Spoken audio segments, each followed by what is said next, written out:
প্রশ্ন কি বলেছে, if first half of English alphabet is written in backward order, যদি ইংলিশ অ্যালফাবেটের ফার্স্ট হাফকে উল্টো দিকে লেখা হয়, then what will be the seventh letter to the left of the 10th letter from your right.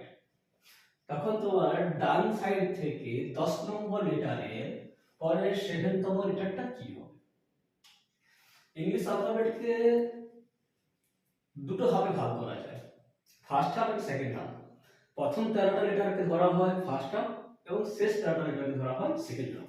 কি বলেছে না, এই first half of English alphabet is written in backward order.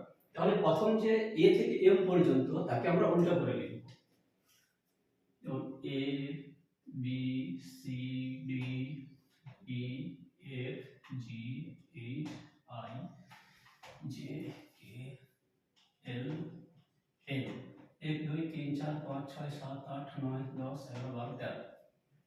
এবার এম এর পরে যে লেটারগুলো আছে ওগুলো ফরওয়ার্ড অর্ডারে লিখবো, কারণ সেকেন্ড হাফে যদি কিছু বলা নেই সেজন্য ওকে ফরওয়ার্ড ভাবে লিখবো। এম এর পরে কি হয়, N O P Q R S T U V W X Y Z. সাজানো হয়ে গেল। এবার কি বলেছে,